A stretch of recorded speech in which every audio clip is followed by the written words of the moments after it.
আশা করি সব ভালোই আছো। আমি আজকে রান্না করব ডিম তড়কা। এই দেখো, তড়কাটা ভিজিয়ে রেখেছি, পেঁয়াজ কুচোনো আছে, তড়কাটা ভিজানো আছে, আর এই মশলা রেডি করেছি। ডিম দুটোকে আগে ভালো করে ভেজে নেব। এত ডিমটা ঝুরি করে একটু বেশি তেলে ডিমটা ভেজেছি, চট করে ঝুরি হয়ে গেছে। ডিমটা দিয়ে এরমভাবে তেলের মধ্যে দিয়ে এরম করে নেড়ে নেড়ে ঝুরিটা ভালো তৈরি হয়ে গেছে।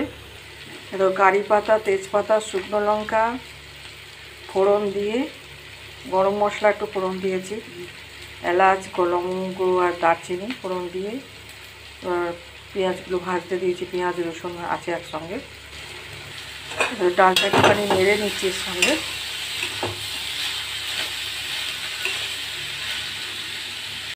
সব মশলাগুলো দিয়ে কষে নেব।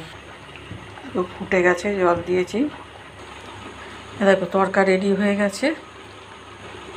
এবার এতে দেবো একটু গরম মশলা আর ওই ভাজা ডিম ঝুড়িটা দিয়ে দেবো এর মধ্যে, দিয়ে একটু মাখন দেবো। খাবার সময়ও বাটিতে দিয়ে দেবো মাখন, কিন্তু এখন একটু মাখন দিয়ে দেবো। এটা গরম মশলা, আমুল বাটার দিয়ে দিয়েছি, এটা দেখতে পাচ্ছ দিয়ে দিয়েছি ডিম ঝুড়িটা।